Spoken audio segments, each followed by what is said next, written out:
رمضان پاکستان، رمضان پاکستان.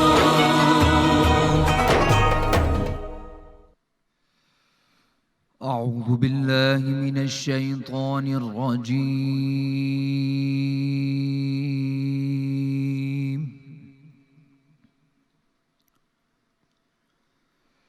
بسم الله الرحمن الرحيم.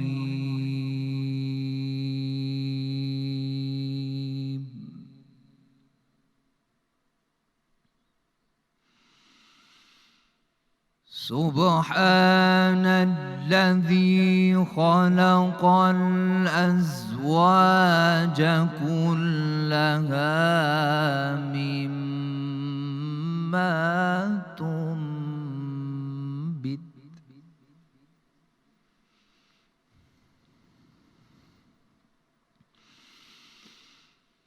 سبحان الذي خلق الأزواج كلها مما تنبت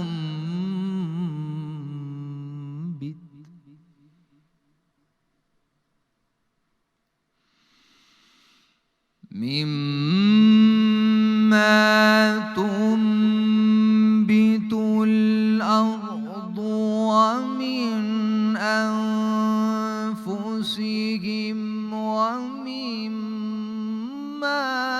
لا يعلمون.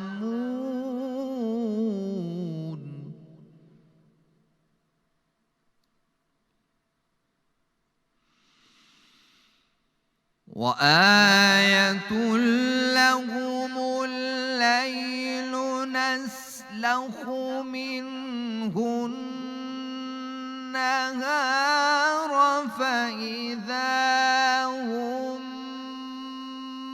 مظلمون.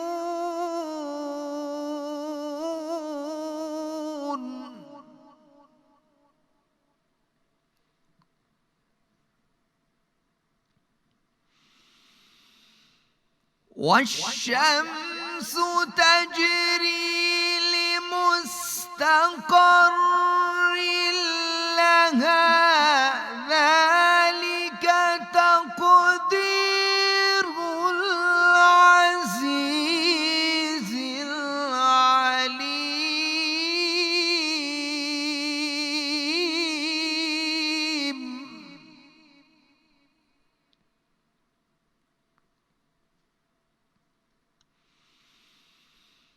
والقمر قدرناه منازل حتى عاد كالعرجون القديم.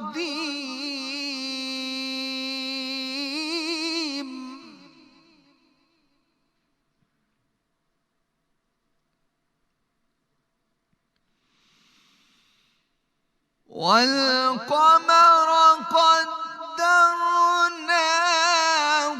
منازل حتى عاد كالعرجون القديم.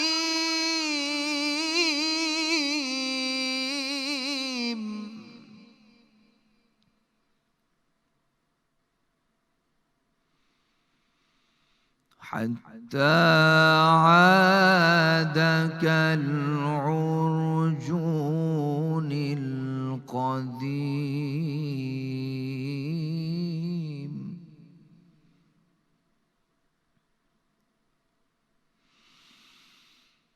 لا الشمس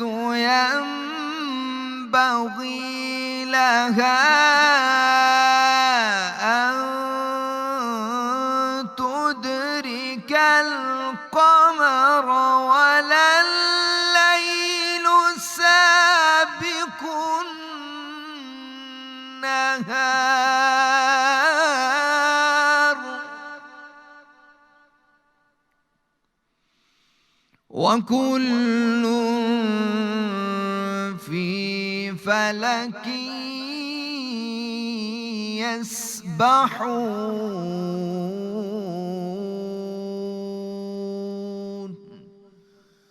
صدق الله العظيم۔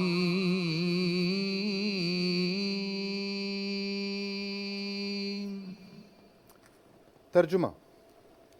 پناہ مانگتا ہوں میں اللہ کی شیطان مردود سے۔ شروع اللہ کا نام لے کر جو بڑا مہربان نہایت رحم والا ہے۔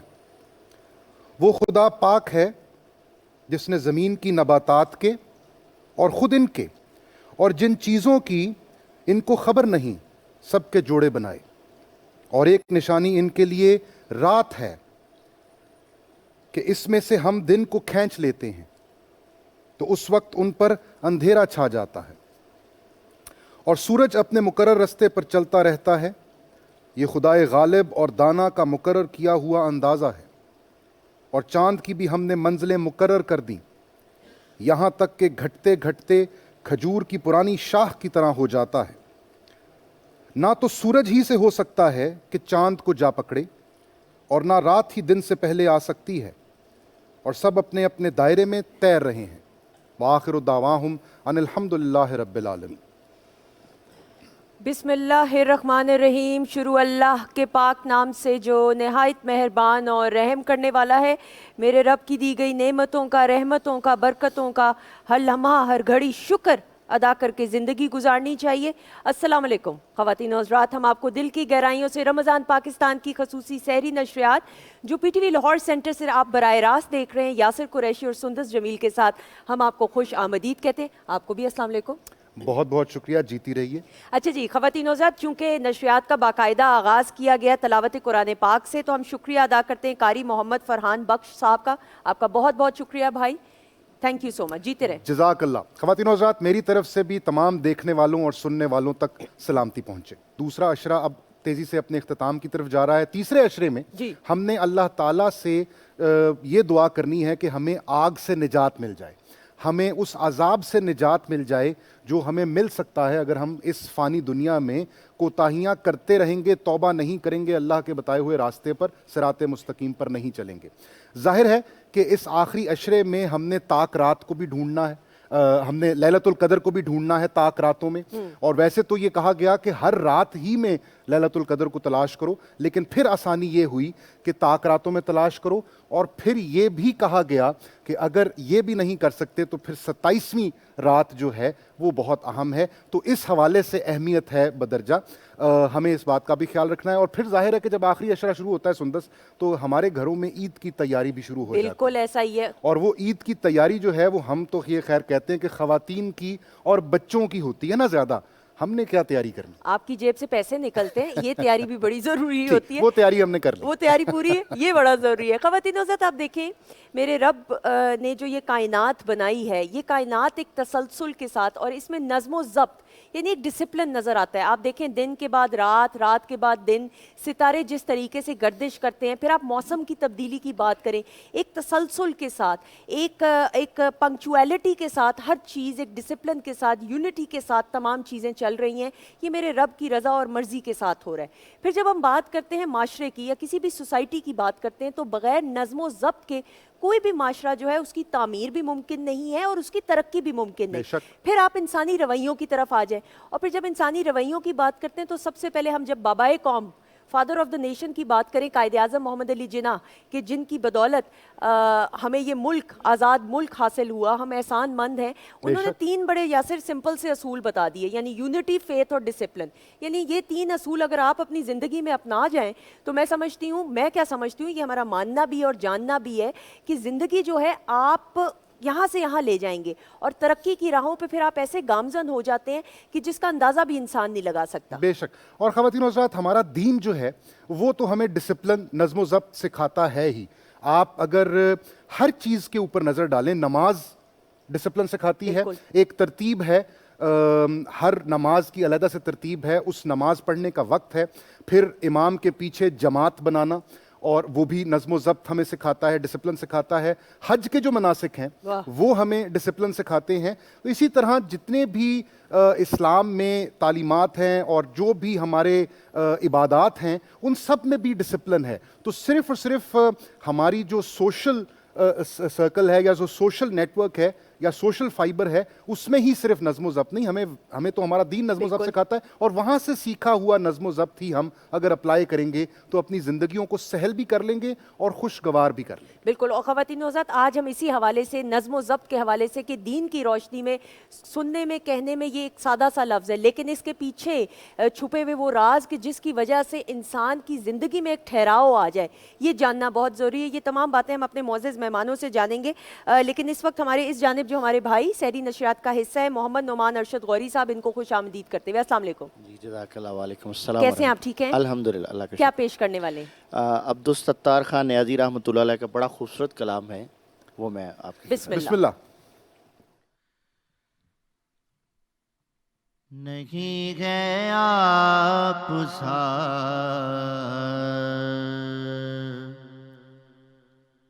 کوئی, نہیں ہے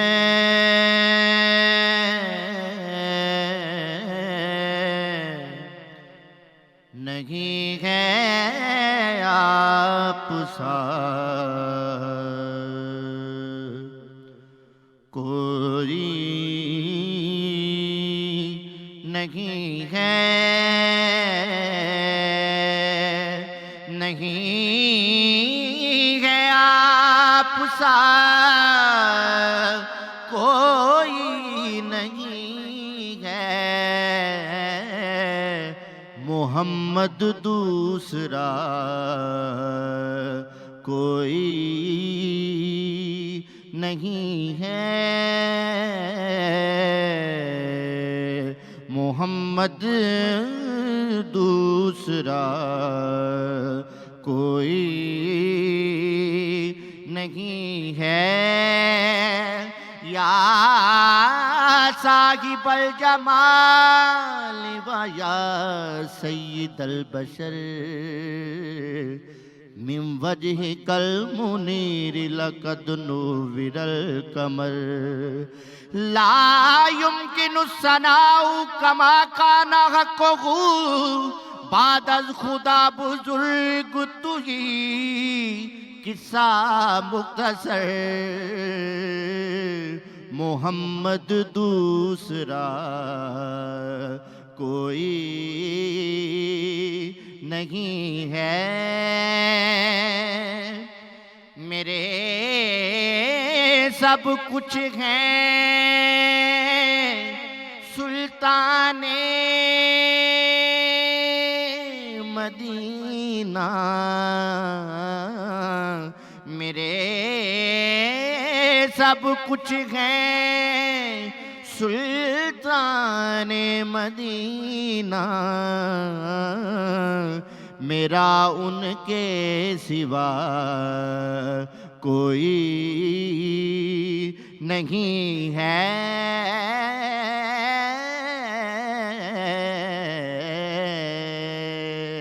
میرا ان کے سوا کوئی نہیں ہے. جو ہم جیسے نکموں کو نبھائے, جو ہم جیسے نکموں کو نبھائے, بجز تیرے شاہ کوئی نہیں ہے. اور نیازی ٹھوکریں کھاتے پھرو گے,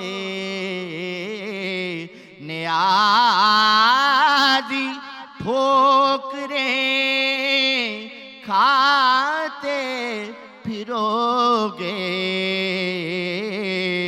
جو ان ان سے واسطہ کوئی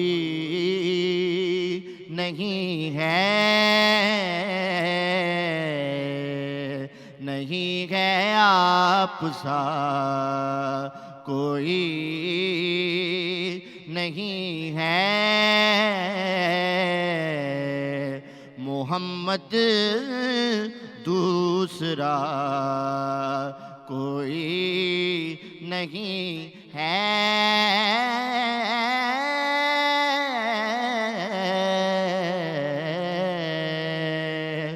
محمد دوسرا کوئی نہیں۔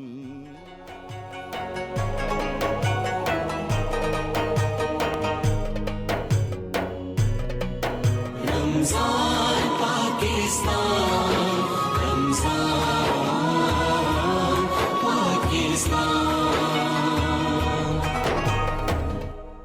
جی خواتین و حضرات، ہم آپ کو خوش آمدید کہتے ہیں۔ رمضان پاکستان کی خصوصی سحری نشریات میں ہم آپ کو ویلکم کرتے ہیں۔ السلام علیکم۔ اگر ابھی آپ ہمیں دیکھ رہے ہیں تو یاسر قریشی اور Sundus Jamil P T V Lahore centre سے ہم براہ راست یہ نشریات لے کے آ رہے ہیں، اور پہلا سیگمنٹ حرف و حکمت کا ہے، اور آپ جانتے ہیں کہ کیا روٹین ہے، لیکن یاسر جو ہیں باقاعدہ طور پہ بتائیں گے۔ جی خواتین و حضرات، آپ بخوبی جانتے ہیں میں نے آپ کو کیا بتانا ہے۔ حرف و حکمت کا یہ سیگمنٹ ہے، اس میں ہم حکمت کی بات کرتے ہیں، اس میں ہم درویشی کی بات کرتے ہیں، صوفی کی بات کرتے ہیں، اور اس کے نقطہ نظر کو جاننے کی کوشش کرتے ہیں۔ اس سیگمنٹ میں ہمارے ساتھ ہوتے ہیں ہمارے دوسرے دو میزبان اور مہمان بھی، ہماری ٹرانسمیشن کا نور، پرائڈ آف پرفارمنس، جناب نور محمد جلال صاحب۔ سر السلام علیکم، السلام علیکم۔ خوش آمدید آپ کو۔ السلام علیکم۔ اور ہمارے بہت ہی ہر دل عزیز درویش صوفی جناب صاحبزادہ محمد عاصم مہاروی چشتی صاحب۔ سر آپ کو بھی السلام علیکم اور خوش آمدید۔ السلام علیکم سر۔ وعلیکم السلام، وعلیکم السلام۔ اور خواتین و حضرات، اس سیگمنٹ میں ہماری کوشش یہ ہوتی ہے کہ میں اور سندس ہم وطن گوش رہیں،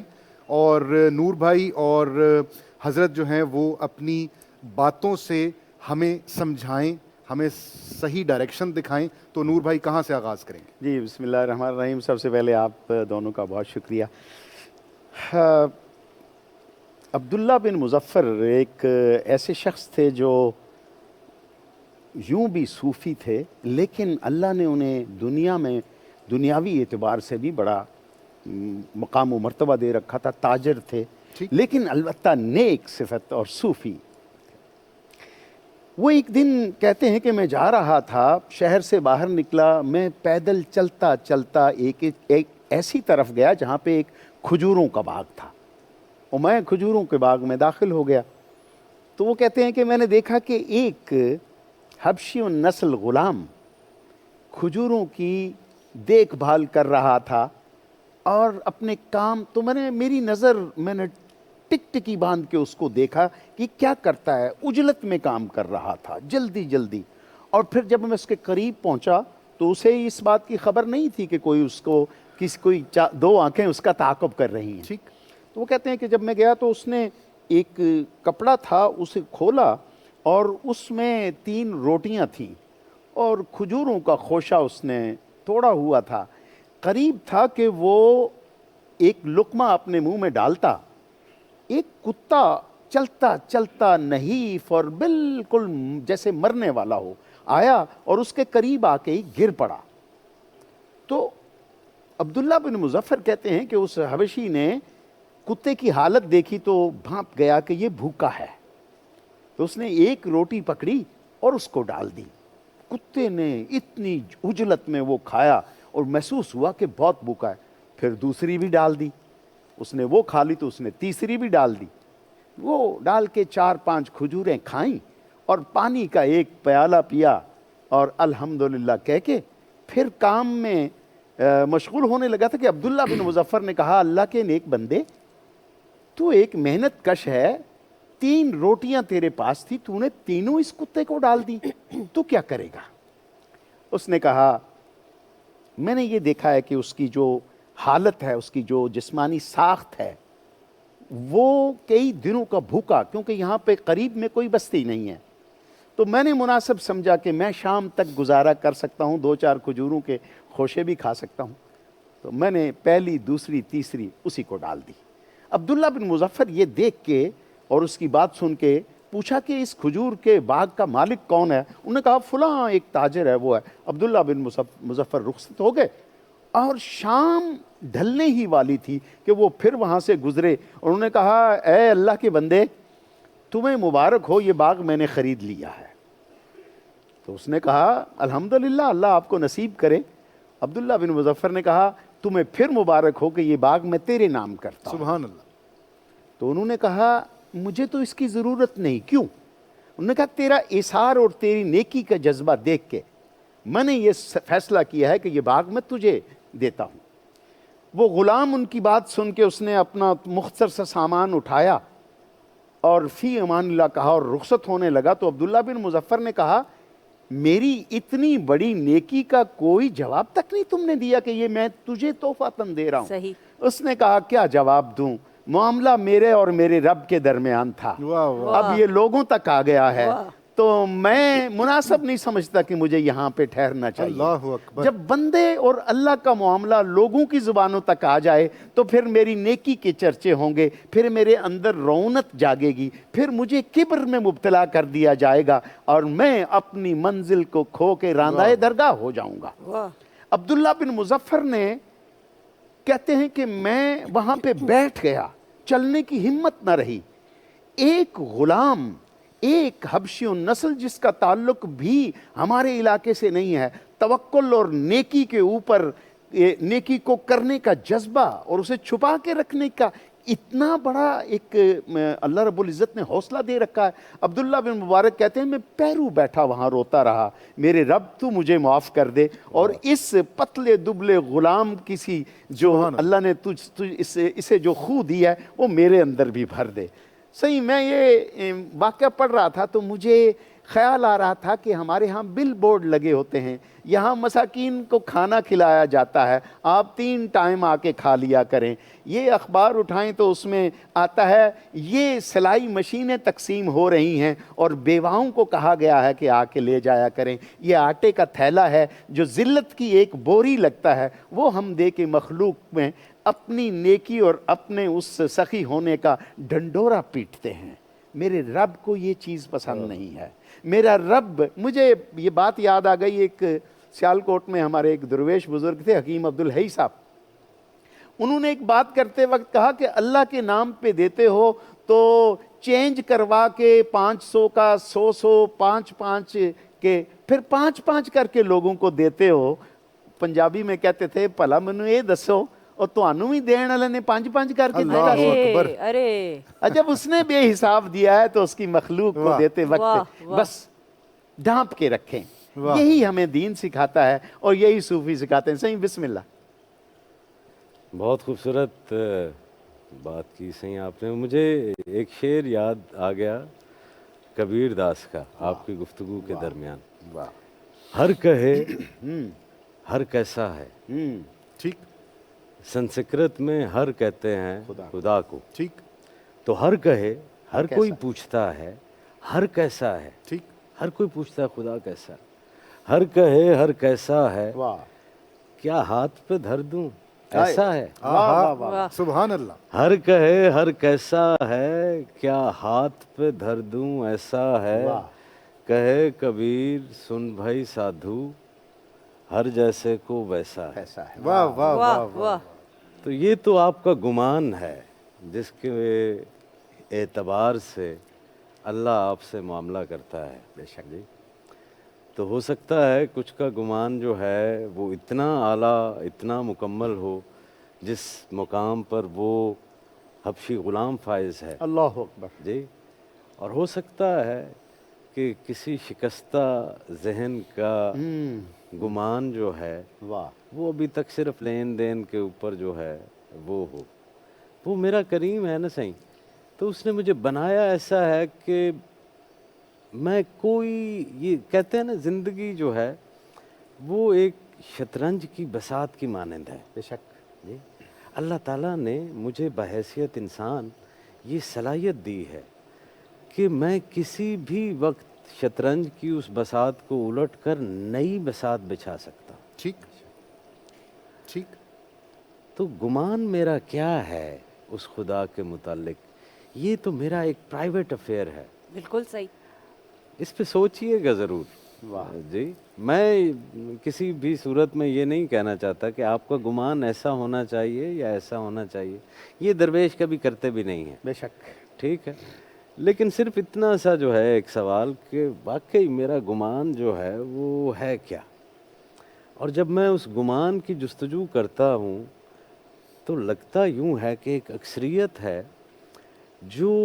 جس کا گمان خوف کے اوپر بنیاد رکھتا ہے. جی خوف کے اوپر بنیاد رکھتا ہے یا پھر ایک فائنینشیل مرسیفل فائنینشیل مینیجر کی صورت میں شاید وہ گمان رکھتا ہے کہ میں یہ کرتا ہوں تو میرے لیے وہ خزانے یوں پھاڑ دیتا ہے. جی تو یہ وہ والا گمان ہے نا صحیح کہ باغ جو ہے وہ تجھے دے دیا تیری اس نیکی کے بدلے میں. جی تو وہ غلام حبشی تو اس سے بھی آگے نکلا ہوا شعور تھا نا. صحیح. تو وہ آیا کہ ہم یہ جو حاضہ من فضل ربی بڑے بڑے لکھے ہوئے گھروں کے اوپر لگا دیتے ہیں, محلوں جیسی عمارتوں کے اوپر, تو وہ غریب کو آپ کیا گمان دے رہے ہیں کہ تیرے اوپر بیٹا فضل نہیں ہے, یا یہ بڑا مکان جو ہے یہ فضل ہے. واہ. تو آپ کا گمان جو ہے اس کو مضبوط ہونا چاہیے. جی جس حرکت سے ہمارا گمان توڑا جا رہا ہے خدا کے متعلق, اللہ سے ہمارا رشتہ ویک ہوتا ہے, وہی ایمان ہوتا ہے. آپ کا خدا کے ساتھ جو رشتہ ہے وہی ایمان ہے. اگر آپ کی تلاش کا, آپ کی جستجو کا مرکز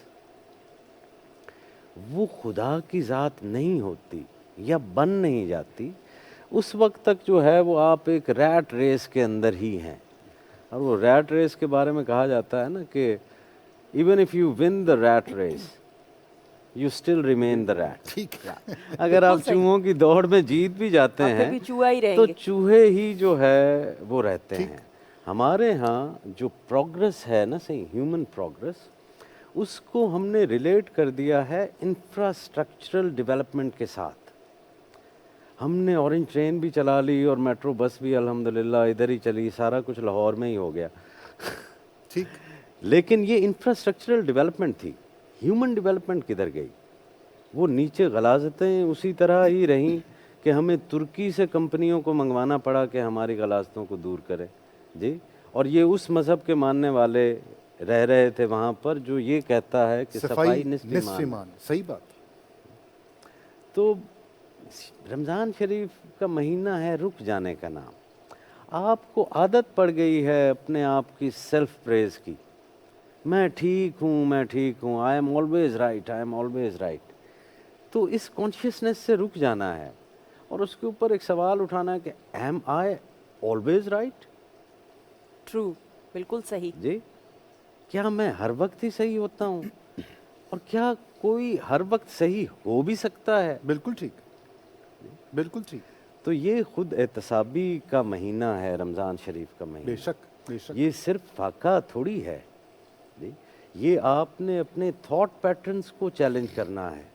آپ نے اس میکینیکل مائنڈ کو جو ہے وہ چیلنج کرنا ہے. سبحان. جی آپ کی میکینیکل مائنڈ کی گرفت تو اب جو ہے وہ چیٹ جی پی ٹی کے پاس بھی آ گئی ہے. ہاں جی الفتح اللہ کریم ہمارے لیے دروازے کھولے انسانیت کے لیے. ہم سوچ کی جن کال کوٹھڑیوں میں قید ہو گئے ہیں, یہ ورد زباں رہے ہمارے الفتح, اور الفتح ہمارے لیے راستے کھولے. یہ تو ایسے لگ رہا ہے کہ جیسے آج کی یہ جو تخلیق ہے یہ موضوع کس طرح سے ریلیٹ کر رہا ہے. تو یہ جو موضوع آپ کے ذہن میں آیا یہ کہیں اس وقت تو نہیں جب یہ بالکل آپ نے بڑا یاسر وہ کیا. میں سائنس سے بھی کہہ رہا تھا کہ آپ سارا دن جو کرتے رہتے ہیں نا, پھر آپ اس میں کھو جاتے ہیں یا وہ آپ میں کھو جاتا ہے.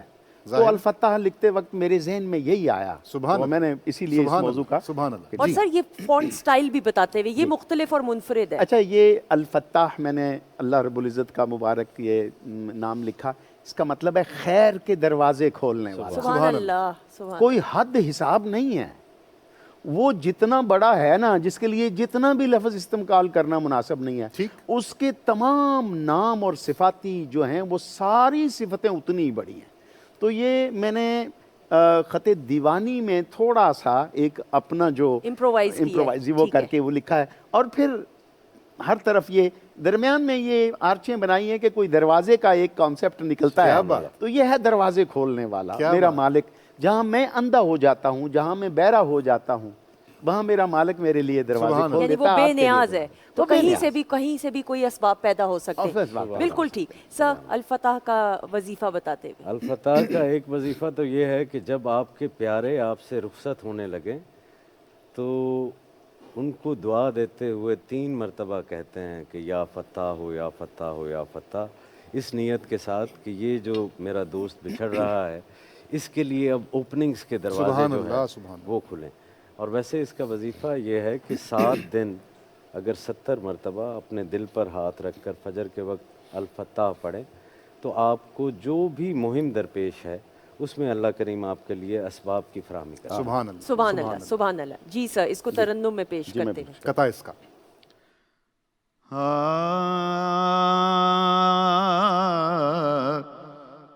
تو فتح باب کرم کا ہے راز الفتاح، تو فتح باب کرم کا ہے راز الفتاح، تیری عطاؤں پہ سب کو ہے ناز الفتاح، ہے تیرا اس میں گرامی غموں علم کا علاج، ہے تیرا اس میں گرامی غموں علم کا علاج، ہے تیری ذات فقط چارہ ساز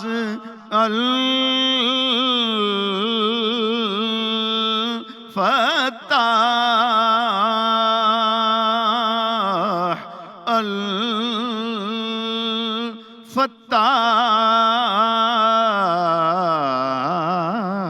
الفتاح۔ جزاک اللہ، جزاک اللہ۔ اور خواتین و حضرات، میں یہ سمجھتا ہوں کہ نور بھائی پر اللہ تعالیٰ کی خاص رحمت آج کل برس رہی ہے کہ ماشاءاللہ تخلیق کا جو ہے نا سلسلہ وہ رک نہیں رہا۔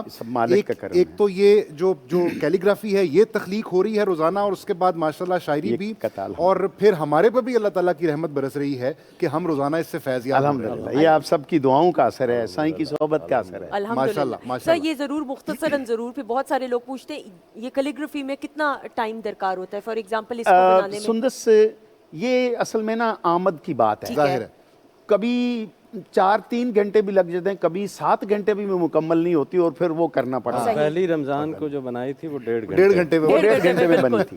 اب یہ الفتاح جو لکھا ہوا ہے نا، یہ اس وقت ذہن میں قلم نے کہا ایسے چلو، اوکے، وہ بن گیا۔ ارے واہ، سبحان اللہ۔ اور اسی کے ساتھ اپنے دونوں میزبانوں کا شکریہ ادا کر دیں اس دعا کے ساتھ کہ انشاءاللہ کل ملاقات ہوگی۔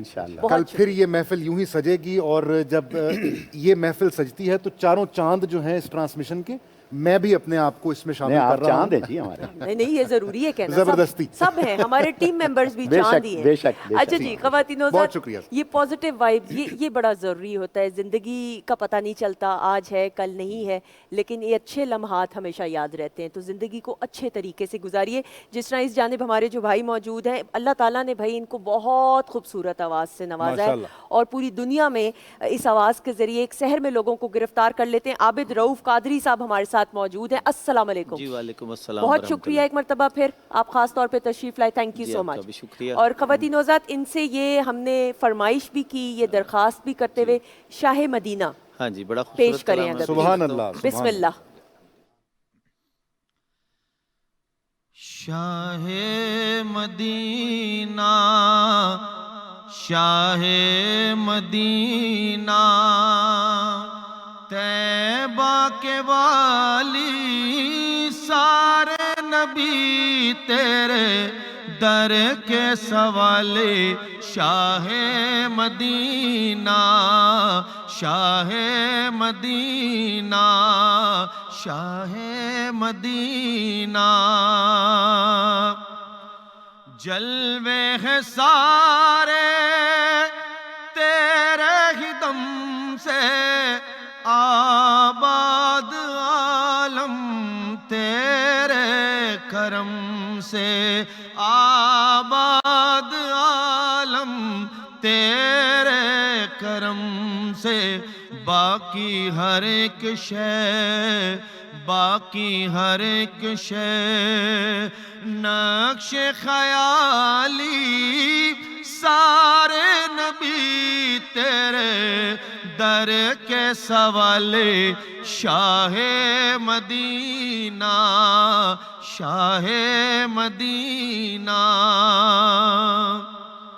تیرے لیے ہی دنیا بنی ہے نیلے فلک کی چادر تنی ہے نیلے فلک کی چادر تنی ہے تو اگر نہ ہوتا تو اگر نہ ہوتا دنیا تھی خالی سارے نبی تیرے در کے سوالے شاہ مدینہ شاہ مدینہ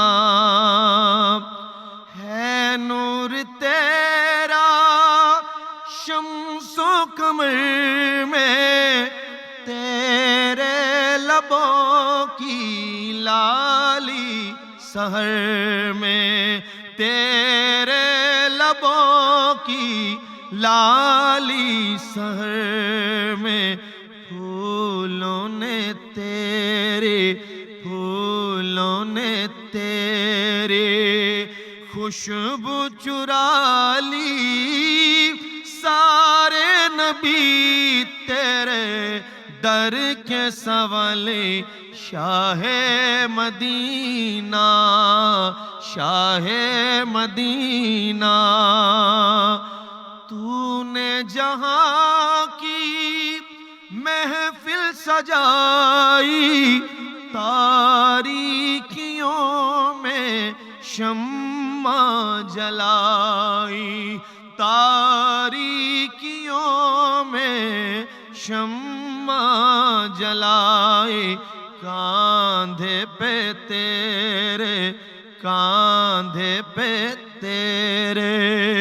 کملی ہے کالی سارے نبی تیرے در کے سوالے شاہ مدینہ شاہ مدینہ مذہب ہے تیرا سب کی بھلائی مسلک ہے تیرا مشکل کشائی مسلک ہے تیرا مشکل کشائی دیکھ اپنی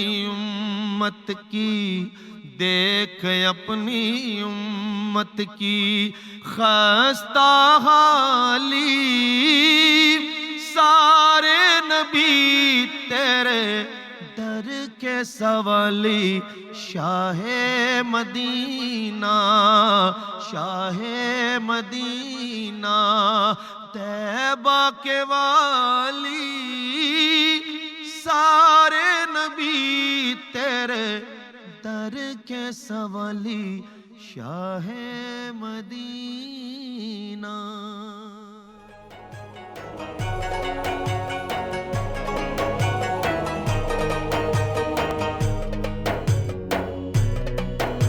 رمضان پاکستان رمضان پاکستان